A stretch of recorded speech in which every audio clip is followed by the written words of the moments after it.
All right, folks, hello and welcome to this month's ATAP webinar. Let's get started.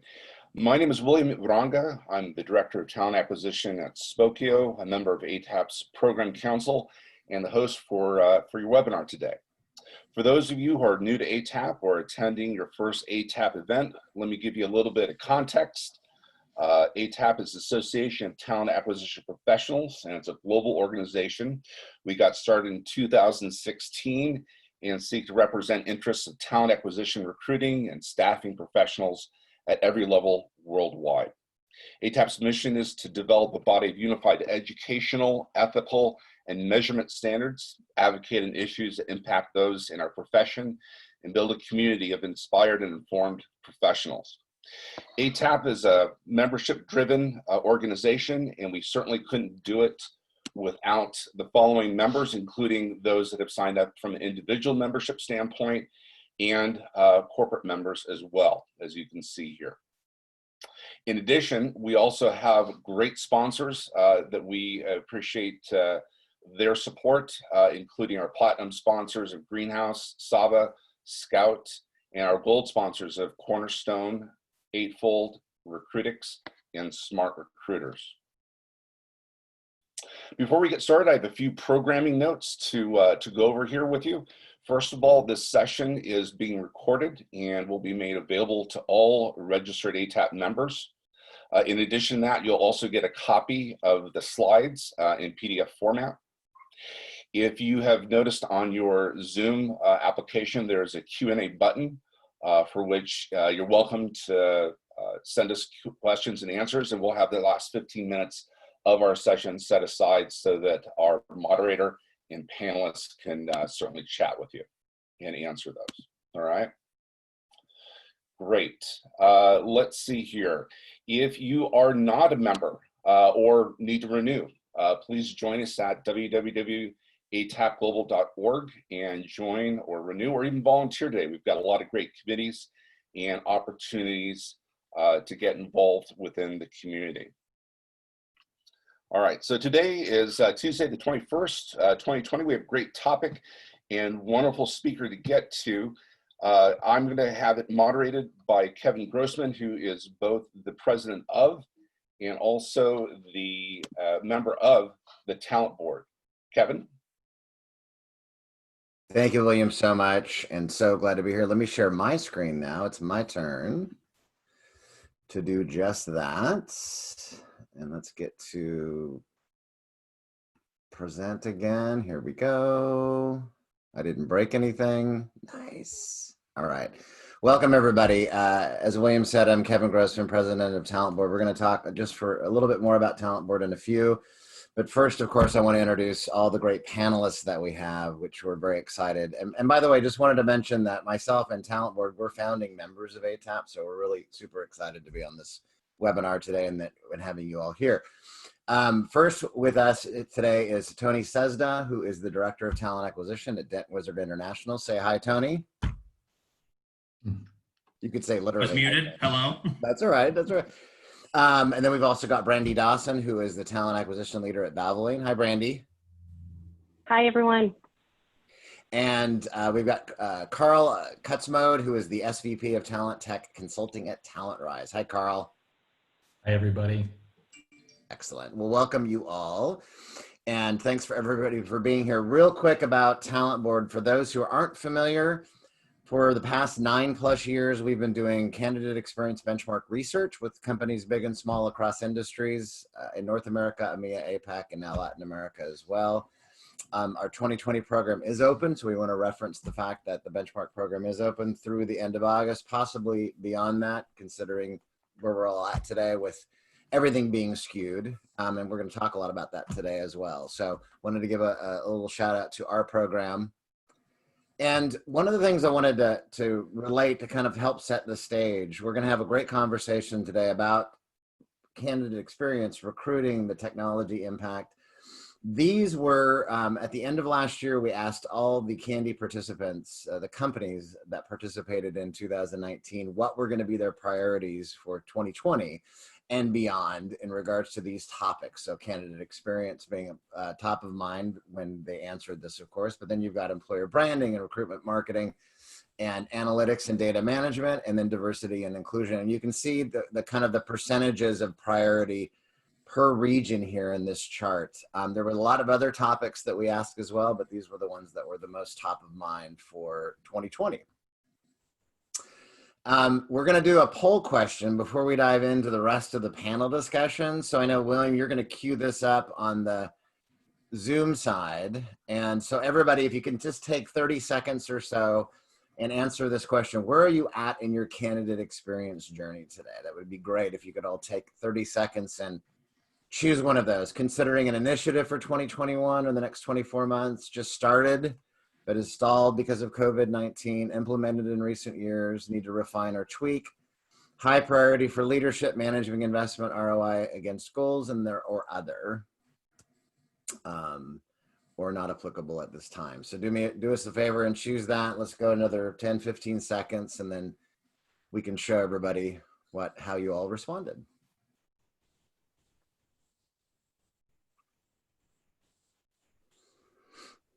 All right. I think, William, whenever you want to share the results here. So it looks like the big winner so far, implemented in recent years, need to refine and tweak. And that's actually not a surprise, because one of the things that we find in our talent board research every year, and I'm sure the organizations on that are going to be speaking, Brandy and Tony, even Carl, know that once you even make any identify what you want to improve, make some improvements, the heavy lifting is in the sustaining over time because of all the things that impact our business, i.e. one of the biggest whoppers of them all that we're all experiencing right now, which is, again, COVID-19. So that's the first one. And that was followed by just started, but stalled because of COVID. And then considering an initiative for 2021.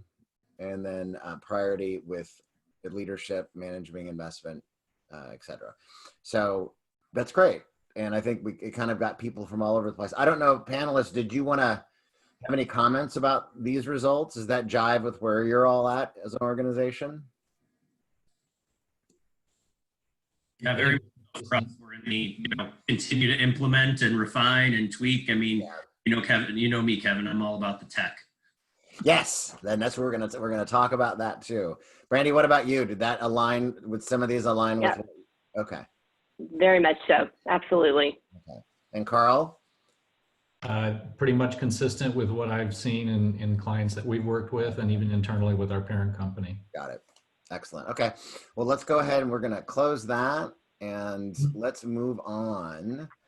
So really quick, another thing I want to share is, I think this is something I always like to share when we talk about our talent board research, is that these are the clear competitive differentiators that we see every single year. And all the things that we're going to be talking about today, including a big part of technology, definitely impact the overall candidate experience for external as well as internal candidates.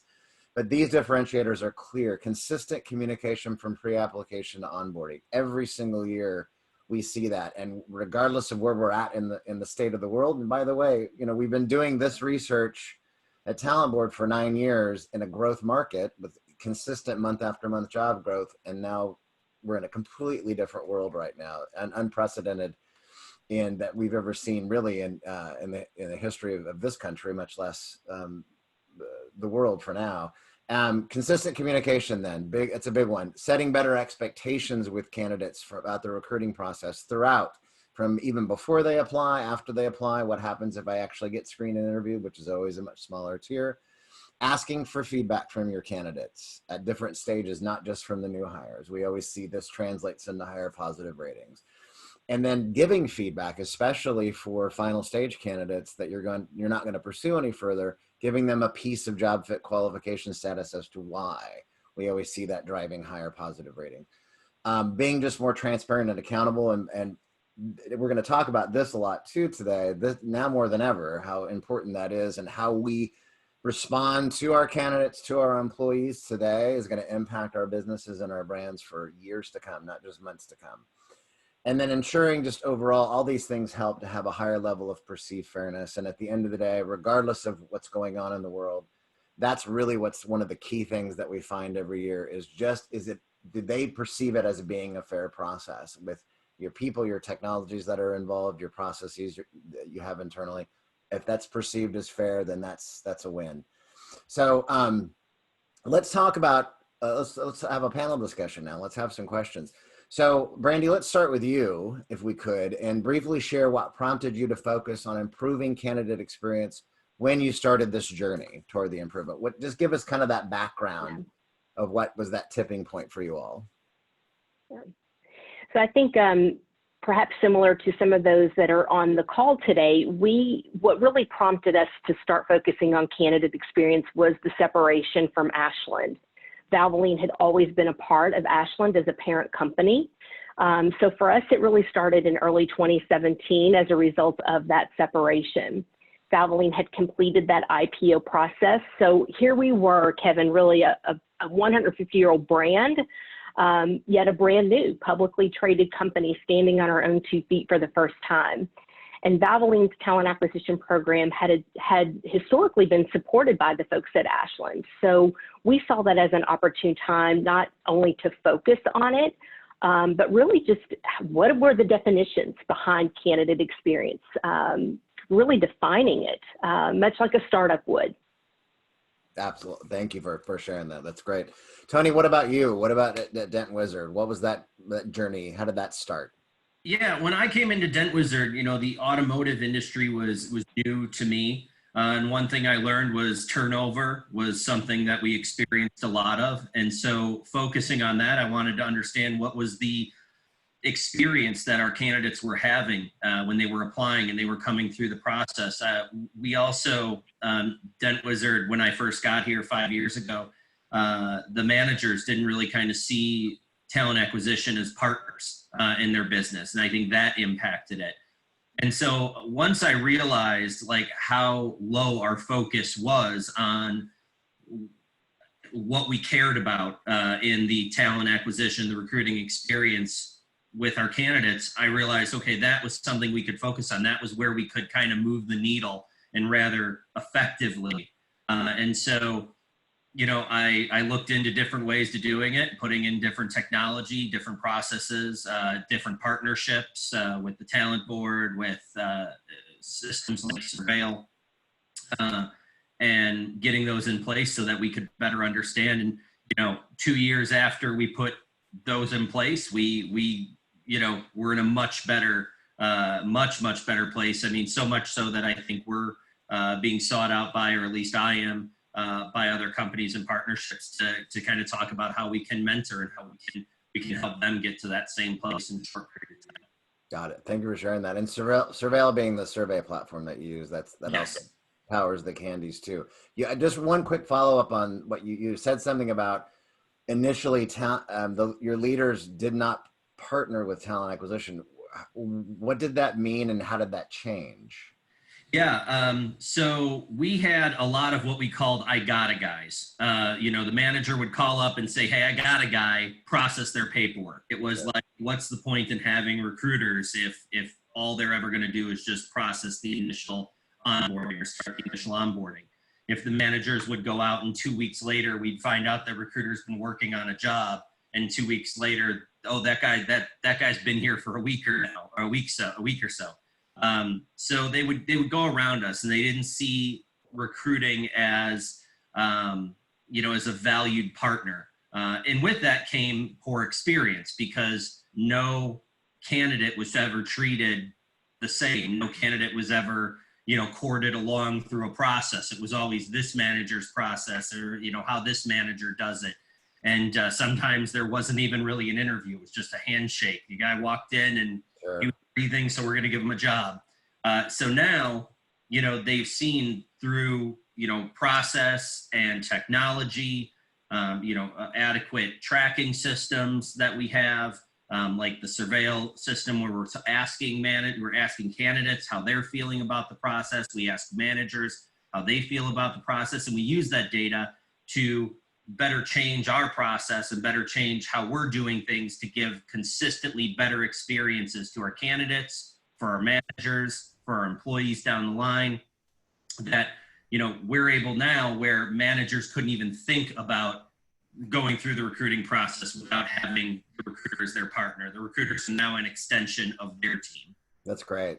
Glad to hear about that transformation. The Gotta guys. I actually haven't heard that one. Gotta guy. Interesting. Carl, what about your mothership? What, you got anything to add to that based on what you're doing in the mothership? Yeah, Talent was acquired by Aileron out of Buffalo, New York, about 2019. And I took over their initiatives that they had started in, I think, 2014, 2015 with Talent Board to improve upon candidate experience. Aileron is a holding company or a shared service organization for 5 workforce solutions kind of staffing businesses, each with different focuses. And I think across the business, they probably hire over 100,000 people, either contingent labor or full-time for various clients. And, some of those, of course, for their own internal needs. Right. The initiatives internally, as I understood them, started with just an overall business process improvement initiative. And then because, they are a client, their clients are companies that they recruit for, they wanted to make sure that all systems and processes were as optimized as possible. When we came into the picture, they had lost a person or moved somebody into a new role who owned it. And so now I own that initiative. And we're starting to put the wheels back on the horse, so to speak, and move things forward until this little pandemic jumped in the middle of it. just this little disruption, right? A little. that we're experiencing right now. Yeah, exactly. Let's jump to the second question. And Tony, let's start with you this time. So this is a nice big meaty one, right? What kinds of technologies and tools did you select which had the biggest impact on recruiting, hiring, and candidate experience? And answer that in 30 seconds or less. No. You can know me well enough to say no, I'm kidding. You can have much more time. I'll try my best. So tell us about, it's a big one. It's a big picture one, with lots of facets, but tell us about it. Sure. So we started off with our applicant tracking system. That was number one. How do we get candidates in, and how do we kind of put them in buckets, if you will, and move them through a very specific process. For that, we chose JobVite, which anybody who's seen me speak at other conferences and stuff, there's a story about how we ended up with JobVite. I won't go into that. But we had some other ones we had looked at. We went down a path, realized they couldn't do what we thought they could, and so we had to go back. And then JobVite really filled that gap. That was number one. Secondly, we looked at systems that could help us better understand how our candidates were feeling, our managers were feeling, our employee engagement, where that was, and that's how we tapped into Surveil. We were probably one of the first few companies that partnered with them and kind of got all those different surveys up and running.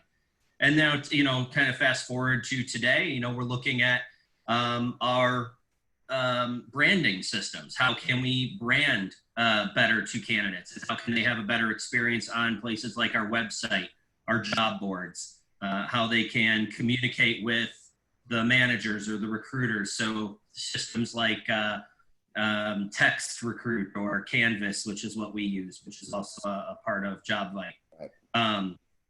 So a lot of technology in place. The selection process was really about looking at the ROI.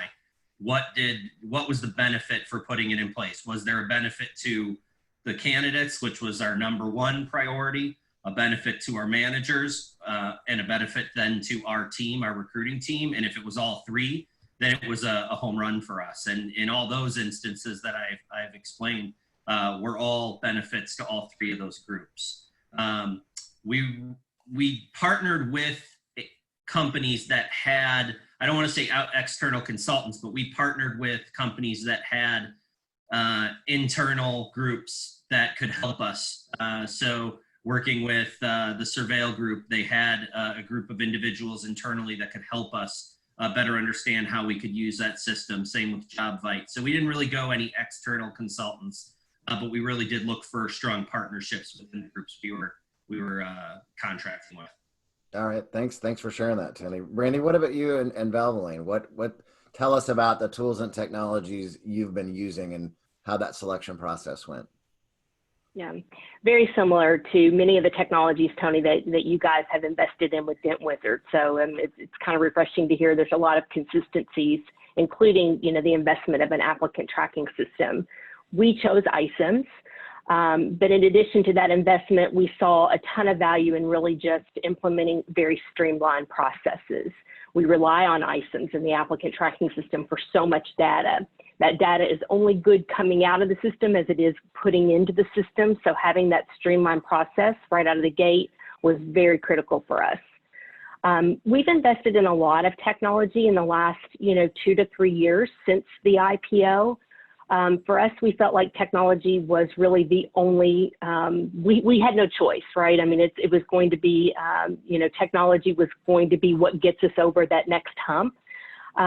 So a few technologies that we've invested in, we invested in a customized job preview and candidate assessment through Harbor, primarily for our retail positions, which is where we're experiencing the bulk of our hiring volume here at Valvoline. Tony, much like you, we also invested in Text Recruit, simply for the ease and speed of candidate communication. Again, this tool has really provided just an incredible impact on the experience, particularly for our retail applicants. And then most recently, we've invested in AllTrue. I'm sure some of you, maybe most of you have heard of this tool.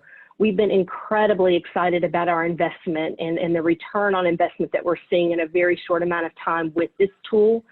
So AllTrue is basically a mobile-first video platform that enables companies to humanize their employment brand through the voice of your own employees. And so it's been interesting, and I know we'll talk about this here in a little bit, Kevin, to see how really our roadmap for this technology has shifted vastly since the outbreak of the coronavirus, where our focus for this tool has really become more internal versus external. But just to name a few of the technologies we've invested in. Yeah, video is something that, well, in a minute, I'm going to share some data from our last year's research of what employers said they were going to invest in going forward, and video is a big part of that. I think that we know it's an important medium across industries. I think a lot of organizations, probably the both of you as well, and even Carl, yours, I think we struggle with the production time that's involved, or used to be involved, with putting some of these things together, and other guidelines and guardrails that you have to put up. And now with these kinds of platforms that you reference, like AllTrue and many others, it makes it much easier to get those out quickly, and especially now when we're trying to be more trained. Now, Carl, I wanted to kind of similar tack, but also what you're doing and helping with your customers too, what you're seeing. But I want to make one little statement to all of you, and then Carl, have you comment a little bit more too. Candidates, unless they're in the HR recruiting technology space, don't care what your technology stack is. Would everybody agree with that for the most part? Yes, no?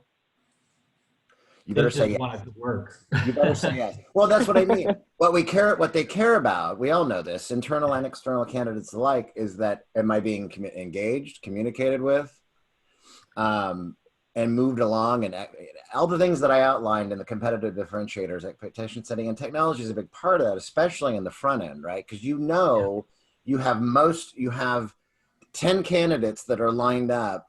4, 5, and 6 of them are only going to research and apply, and that's as far as they get. Yeah. And technology is the only way that they're going to probably get engaged with and communicated with and dispositioned, et cetera. We all know that, right? So, so Carl, what else are you seeing, not only, internally with your own organization, but just with your customers that you're working with right now, kind of the big picture of what's being employed? Yeah, I think, kind of to Tony and Brandy's point, the starting point for the journey for many employers is usually linked to one problem they're trying to solve for. And a lot of times, especially for B2C companies, it's, okay, my brand is at risk if the experience is bad. So that will raise the attention of marketing, it'll raise the attention of the C-level, and then initiatives and funding follow. So then, you know, when I'm working with clients, what I see often is there's 4 buckets that they're looking at. You know, how do we get the brand and message out? Obviously, video. There's a lot of cool things going on with video to get the message out. But then they want to appeal to different audiences, where and how they want to appeal, because different age ranges engage with video and tools differently. So it's about, you know, the messaging, it's about the wording, it's about the delivery mechanisms. But at the end of the day, if you drive them to your website and your website is clunky, old, and drives them to a 14-page application, you've lost that candidate. So you can do all the things right on getting the message out there, but the web page needs to be where you need to put some energy and some money behind in order to get things forward. So we see most often companies are starting with brand, web page, and then they look at behind the scenes technology stack to be able to move things through the process in a high touch, efficient manner. And there's a whole host of tools out there. Chatbots certainly playing a huge role in terms of automating scheduling and other processes and things like that. And just and repetitive Q&A and getting questions answered and getting questions, feedback, and all that stuff. Actions. Exactly. Right, exactly. Who's a TikToker? Anybody a TikToker in this group? No? Okay, I'm not. I would not admit that, Kevin. My girls just, I mean, they're not going to have their own TikTok things, and we kind of screened, but they watch some of that, but they're like totally into it. But you know, wasn't that like Vine a few years ago that Twitter had, right? Kind of this similar. Right. Anyway, let's keep moving on. Let's keep this going. So just really quick, based on what we just talked about, these were the technology and tools and AI related smart artificial intelligence, smart technologies that companies that participated last year in our research said that they were looking to invest in going forward in 2020 and beyond. We'll do this again this year after we finish our 2020 research. We'll ask everybody again some of the similar questions, but video job description, just one way of using video, right? Of promoting your jobs and your brand is something that they wanted to invest more in. I'm still not seeing as many kind of video related things as I would like to see, I think, out there. It's good to hear, Randy, that you're doing that with Valvoline now. But that's just something that we were being told. Job description optimization, and also, you know, taking bias out of job descriptions, right? So there's services and platforms out there that can help you with that today. That's something that companies were looking at. Text-based recruiting, obviously predictive analytics and reporting. We've got a lot of data. How do we share that with leadership? How do we share that with the frontline teams? And then interview scheduling, which has always been something that haunts, right, all TA leaders and their teams, right? Getting scheduling done on a regular basis. I mean, some of the big platforms, though, I mean, most of us already have. We have an ATS. Many have a CRM. Some maybe a form of onboarding that's part of it, of the systems. But these were the big ones, and then the AI-related ones were kind of sourcing from different kinds of databases. So, you know, again, algorithmic matching that's going on. We see sentiment analysis of candidate feedback, chatbot, obviously automation, which we've already talked about, measuring and predicting employee job changing behavior. That's something else that some companies want to invest more in. What else we got? Yeah, and then just sourcing in general. So those are some of the things that companies told us, again, what I'll call in the old world now. Some of these things still apply, but you know, it is different now of going forward of what has taken priority with a lot of organizations. So let's start here, and Brandy, let's start with you first. What have been your ultimate measures of success to date, and how did you measure that? What does that look like? We love our data at Valvoline. We truly believe that what gets measured gets better. I'm sure we can all relate to that sentiment, but we really measure Valvoline's candidate experience, Kevin, using multiple approaches. You know, we survey our applicants, both hired and or rejected, as well as our recent hires through our experience management system. We use Qualtrics, although I have demoed the survey tool and it's fantastic. So it is one that we would consider in the future. You know, in 2019 was our first time participating in Talent Board's Candidate Experience Benchmarking Program, where we were named a winner. So that was really fantastic. And for us, as a first-time participant, really felt like, you know, we didn't walk into that experience, Kevin, with a goal of walking out of that a winner. We really wanted the data. We wanted to really do just that, just benchmark ourselves against others and try to just understand a baseline. Let's identify what are those things where we are really doing well and can capitalize on and improve upon, and then where do we have opportunities, and let's close those gaps. You know, our recruiters and our HR business partners are proactively engaging with applicants after their interviews to assess their experience. We also review the application and interview process from a candidate's perspective.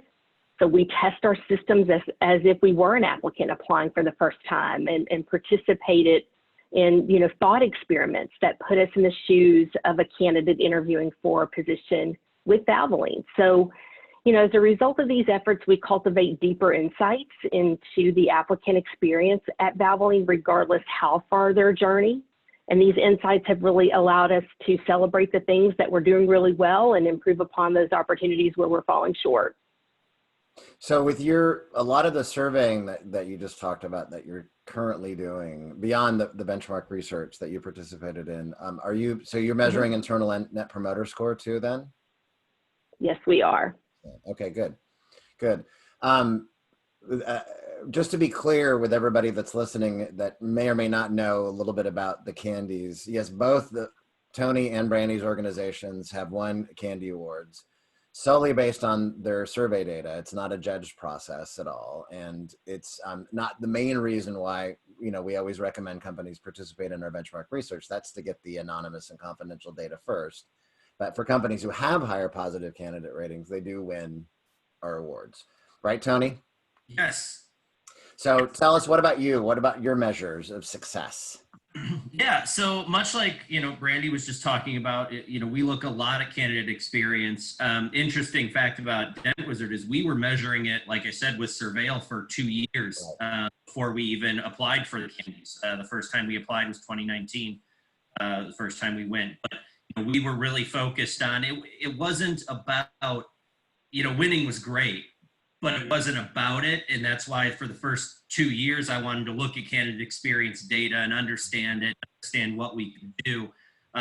You know, and then once I felt like we had a handle on it and we were really making an impact, you know, then it was great to be able to go to the Candies and share it with other individuals and see what we could even tweak and make things even better from where we're at. Another data point that we're looking at is, you know, going back to that video job descriptions. That's a project I was working on at the end of 2019 and I'm working on right now. But hopefully as soon as all this blows over with COVID-19, I should have all those video job descriptions out there. And one of the big things of data we're looking at is analytics around our website and our branding, understanding, do people appreciate it? Is there a brand affinity before they come? Is there a better brand affinity afterwards? You know, what's our bounce rate look like if they see these job profiles versus the video job descriptions and things like that? So that's all data that I'm really looking forward to seeing in 2020 and kind of playing that back into the candidate experience. Excellent. And Carl, the previous incarnation of Alero was Superior Group, right? Am I saying? Okay, and that's and which also won a Candy Award. Just wanted to bring that up and be clear. So what about you? Not only so twofold, internally as well as, you know, what are some of the things that you're recommending your customers or your clients measure as well? Yeah, I think I'm a huge data geek, and to Brandy's point, what gets measured gets better.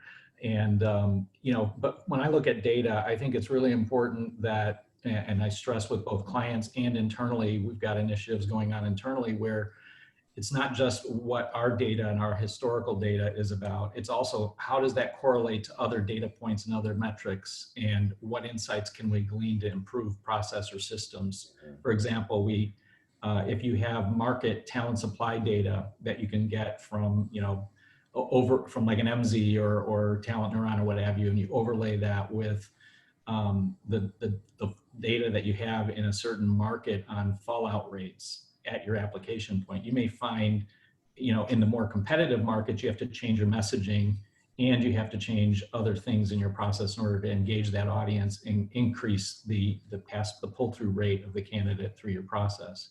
So we had a client we were working with, and we actually saw two different things going on. And once we started doing that correlation and changed the message, we saw a higher pull-through rate in the process. The process was fine. The systems and tools were fine. It was the messaging they were using in the competitive market versus a less competitive market that needed to be tweaked. But having that external data point compared to an internal data point was key. So I'm an advocate for looking at tools that will allow you to do that. There's some really great tools out there, like you've probably heard of Visier or Tableau or HCMI or others. Those are great tools for being able to gain those multiple data points in a dashboard and then correlate and make decisions that can improve overall. Internally at Aileron, it's really focused on that kind of an initiative across all the businesses and for client reporting. Excellent. Thank you. Thank you for sharing that. I think you also said something that I think is important to note, and I just have Jerry Crispin, many things that Jerry Crispin has taught me as a mentor of mine, and being also one of the co-founders of Talent Board, echoing in my head of that processes are critical to have improved and that are flowing correctly, because no amount of technology on top of that, if they're not good processes, you're just augmenting. It's like that old garbage in, garbage out kind of a scenario, right? And I can see you all nodding, so that's good to hear. Let's move on to the next question, which is another big one, and one that's impacting lots of organizations, big and small, across industries today, some much more worse for the wear than others. But Tony, let's start with you. So how has the coronavirus impact changed your strategy with technologies and tools today, and just recruiting and hiring in general? Unfortunately, the coronavirus has impacted our industry quite significantly. I mean, people just aren't, dealerships are closed, right. Rental car companies aren't selling those things. So we have to really look forward on when this passes, what can we do? And so right now, a lot of our technology, we're working on funneling people into a talent network, really saying, hey, if you're interested in us in the future, you're interested in us now, be interested in us in the future, and we will connect with you. So we switched a lot of our, a matter of fact, either today or tomorrow, our website switches over to really focusing on funneling people to a talent network, into seeing right up front the few 5 openings that we have when they're used to seeing 160. And really just looking at how do we bounce back from this, because when things start to open, it's going to be like drinking from a fire hose. Well, exactly. And I think, now you've got certain industries that are involved in their own urgent surge hiring, like healthcare, logistics, some supply chain, that have to do it now. And it's not like it's not going to be one big light switch, right? It's going to be a series of switches of this. Now let's hurry up and try to come back. So I think it's interesting that when I ask organizations, to pipeline or not to pipeline, to nurture, to communicate, and I would wholly recommend that they do, even if they're not hiring. And it sounds like you're doing that. So that's great, because you want to be able, at some point, you're going to have to be able to staff again, especially in your industry. And there's, again, we're going to get to that in the next question, but there's going to be limitations to those scenarios too, potentially, of what that looks like, right? Later on. And so, Brandy, what about you? And because we were talking before this webinar started, it's a little bit different where you're at right now. Yeah, right? Just a little bit different. I mean, there's no company in America that can say they haven't been affected by this in some form or fashion, regardless if you're, closed or open.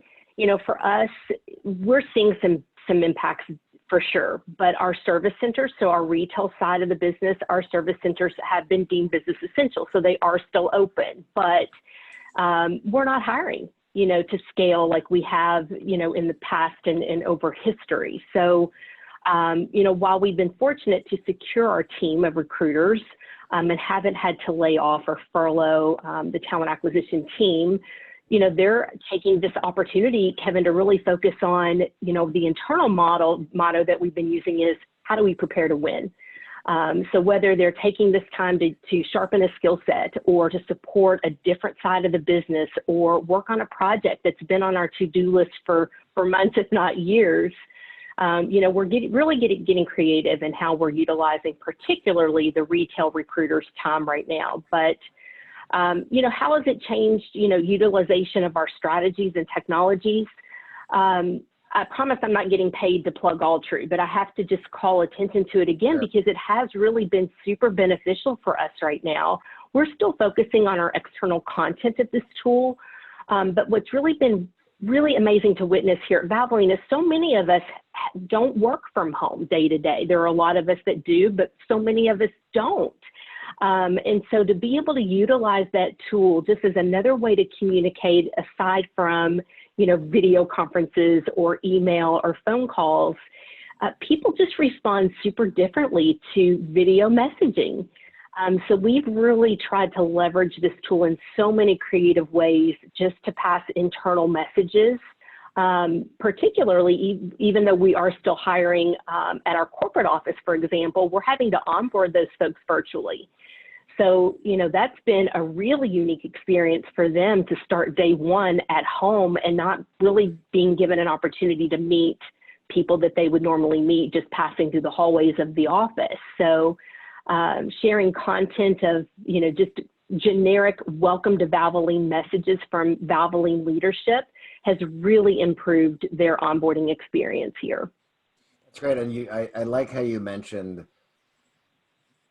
also taking the opportunity to, and I've been using this horrible analogy. I'm sorry, I'll share it again because it's just always in my head of like cleaning out the kitchen junk drawer, right? I mean, there's things, there's projects, there's things that you want to do to clean up, to improve, and your systems, your processes that now is an opportunity to put some of the TA folks to work on, right? And make Absolutely those improvements now to gear up to whatever that point is when you will start ramping at the store level, the service level, whatever the case is for your organizations and your industry. So, and that kind of, we're getting ready to segue into that in just a second. But Carl, any other comments that you wanted to add about this, what either internally or as well as working with your customers?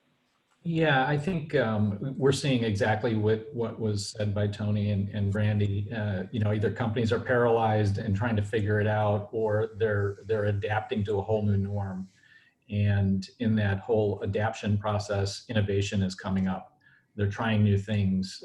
They're testing new things, usually around the spirit of, hey, we might have to do more with less because we've laid off recruiters. And so we might need to partner with external providers or tools to be able to do that.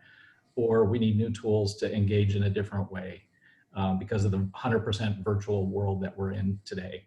Like to Brandy's point, we're onboarding people virtually who never go to their first day at the location. So we need to do things differently. So I see a lot of the same thing. That's the conversations I'm having with clients. They're really pipelining, to Tony's point, for the future, taking advantage of the downturn where there might be, that difficult to fill talent that you're going to compete heavily for. Well, why not engage them now? And let's engage them in different ways so that we've got them for the future. So, very consistent. Exactly. I think the worst thing, again, personal opinion, but I think there's a lot of, I think you would all concur, is to just not say anything, right? Not to communicate at all about what it is. Because we're all going through it on different levels. Some are being more severely impacted than others. Take a look at hospitality and travel. That's, quite decimated, that industry. And yet some of those organizations are still communicating regularly with their customers, with their candidates, with their employees. We all should be doing that, right? Because for what we know, as much as we know, and much of this is changing. So real quick, so we can jump to the last question. This was a highlight of some kind of mini surveys that we've been running since the beginning of March. And this was one of our latest ones from just over a week ago, asking about how coronavirus is impacting recruiting and hiring. And so just some highlights, 3/4 of those responding, and it was about 140 companies that responded in this latest one that we did. 3/4 are either reducing and or freezing hiring, which again, shouldn't be a surprise to many of you on this webinar right now. At the time, again, only less than a quarter said that they had laid off or furloughed employees. I mean, this changes dramatically by the hour, if not the day. One thing I really liked to see was that a good almost 80% of the organizations said that they have a communications plan for their candidates and employees, just what I was just talking about. I think that it was great to hear that. 2/3 had some kind of a public marketing communications plan. And 2/3 also are considering what that post-coronavirus recruiting and hiring may look like. And I think those numbers are only going to continue to go up because, again, anything that what we do now it impacts. It's always been the case, right? And from a candidate experience perspective, there's a lot of data that you guys all see and get that participate in our research, but whether or not they apply ever again, whether or not they refer others, and what kind of a relationship do they want to have going forward with the business, with the organization, are all things that are impacted in an overall experience. And those are just some pie chart of some of the industries who said they were still hiring, that weren't freezing or reducing, actually hiring or increasing. And that continues to change as well, as we all know. So, hey, Kevin, one of the points I wanted to add to that is, and this is just a commentary I had pivoting off what I said before, having external partners to allow you to scale up and down is really important during this. Brandy's a perfect example. We have an outsourcing RPO that scaled with her business and we're able to scale down, but we shifted a lot of those resources to essential business clients who are scaling up. So, to be able to have that ability to move your resources with partners is really important. Yeah, agreed. Absolutely. Thanks, Carl. Our team busy. Exactly. All right. So this is, I think, the last question for the panel discussion portion. So we're winding down the webinar. So thanks everybody for joining us today and being part of this discussion. Brandy, let's start with you on this last question. So what is the core? I mean, you touched on this a little bit already throughout this discussion. Yeah. But what is the core recruiting strategy today, and what are you planning for going forward? I think this outbreak has inspired countless compassionate and thoughtful discussions about how we can protect really the well-being of our team members, including our future team members. Much like most of you on the call today, I'm sure this is not foreign. So interviewing and hiring, typically where it involves a lot of face-to-face interactions and handshakes, this traditional approach is not aligned with the social distancing guidelines. So, as such, we have really, designed a 100% online application interviewing and hiring process. And, as a result of the outbreak, Kevin, I think all of us, as TA professionals, we had to react quick. And so as a result, what we've been trying to do is, yes, while we had to react quick, how do we then go back and continue to fine tune those processes as this outbreak evolves and the situation evolves? So, this approach not only, protects, health of our current and future team members, but protects the communities where we live and work. And that's incredibly important for us. It's really illustrated the importance of our supply chains. So keeping stores, distribution centers, keeping our plants open to ensure that automotive lubricants will continue to be available.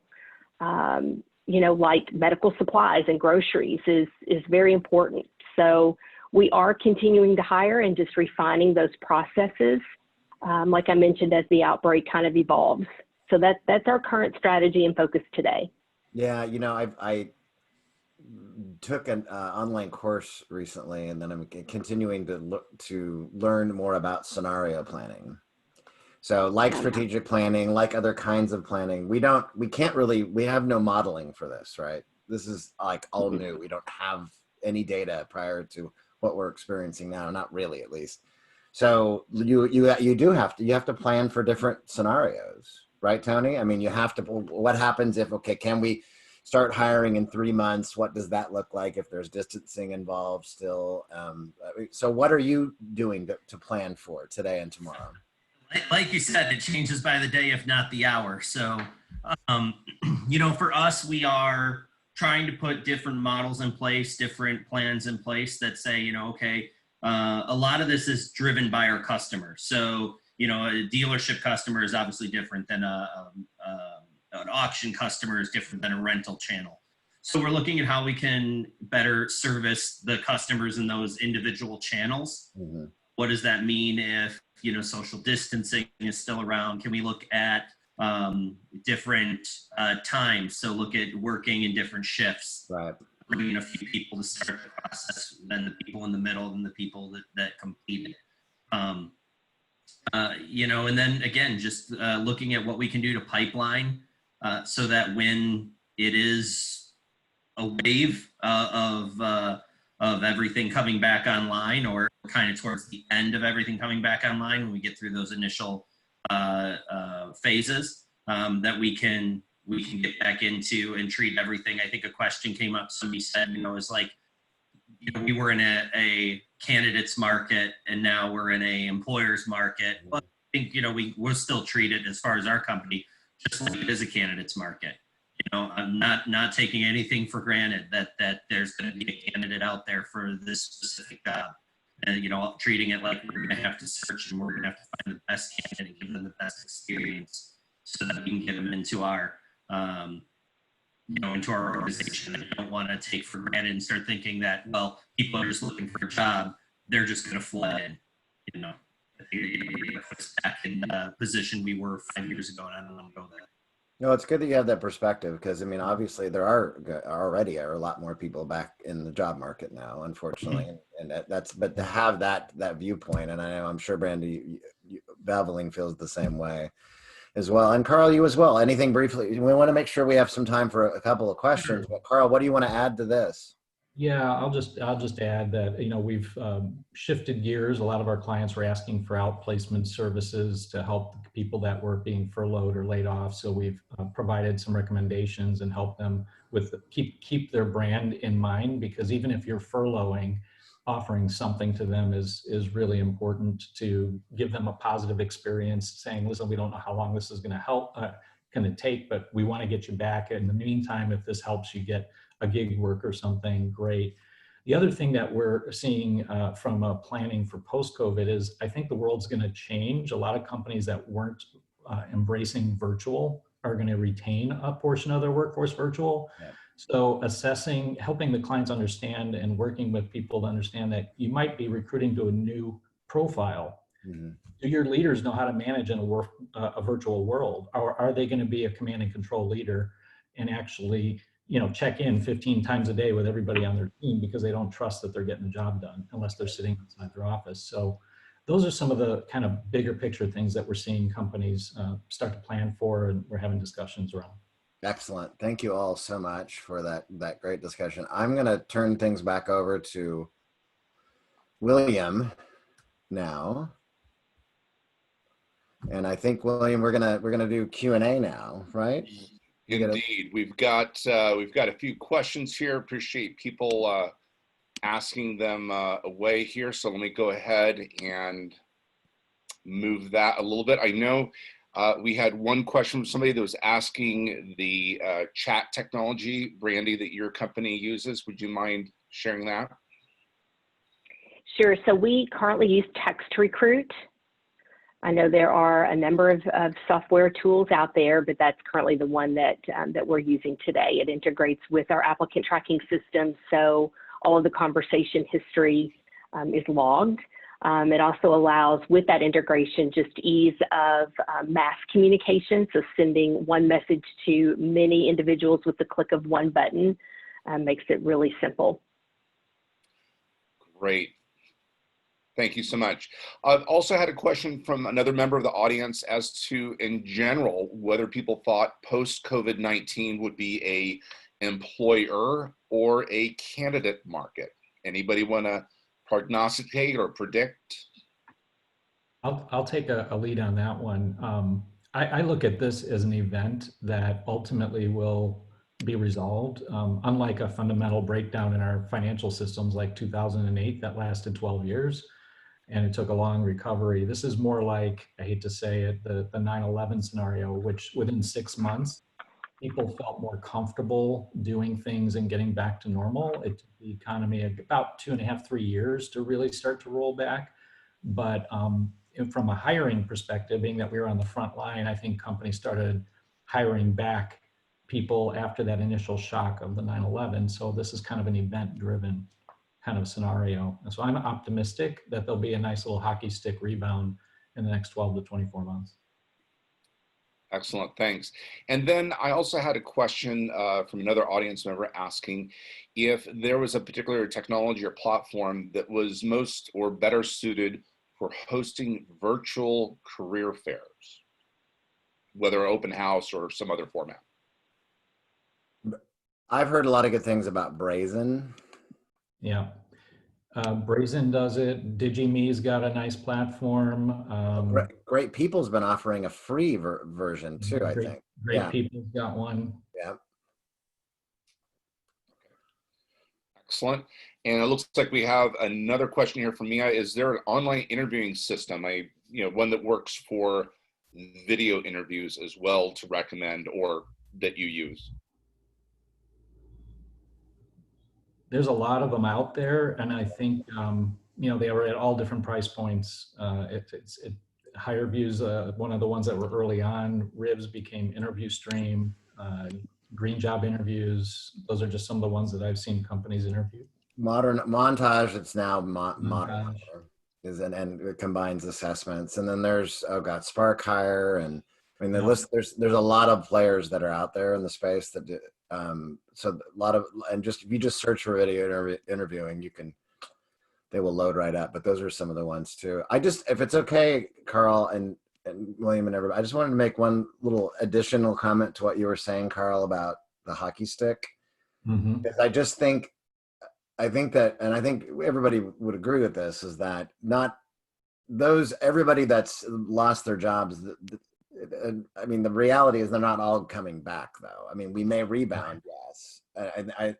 But I think this is highlighting more than ever the kind of the skilling and retooling that we've talked about.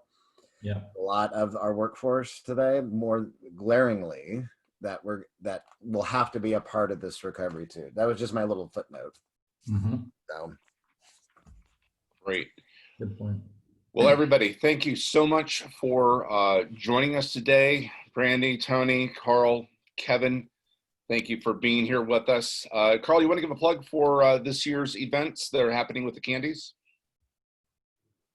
I'll let Kevin do that. That's sorry, real quick, Kevin. My apologies. So again, our benchmark research program is open. Highly recommend folks still to get feedback, anonymous feedback from their candidates. And we do a lot of our own activities, obviously all virtual and online now, but workshops coming in the summer, webinars that we do, and many other things. That everything's free to sign up for and download from our website at thetalentboard.org. So. Awesome. Thank you, Kevin. And again, thank you, panel. Everybody, as indicated at the beginning of the event, this is going to be a recorded session. It will be shared via a link as well as a copy PDF of the slide deck to everybody that had registered for this event. So please keep an eye out for that in your email. We do have another webinar coming up on May 14th at 11:30. That's I believe that's a Thursday, Central Standard Time. It's going to be video interviewing tips in a new 100% virtual world. Some of the questions and comments today and stories touched on it. We're going to be diving deep into that topic. That's again May 14th. You can find that at ATAP Global website underneath events. So please feel free to mark your calendar and register. Before you go, as you can see at the bottom of the slide, we have a link. We'd love to have your feedback. If you could please go to that link and give us your thoughts about today's experience. Our panelists, our content, and our moderator, we'd really appreciate that. We use it to shape and prepare for other future events and topics as well. Everybody, thank you. Have a great rest of the week, and happy recruiting. Bye. Thank you.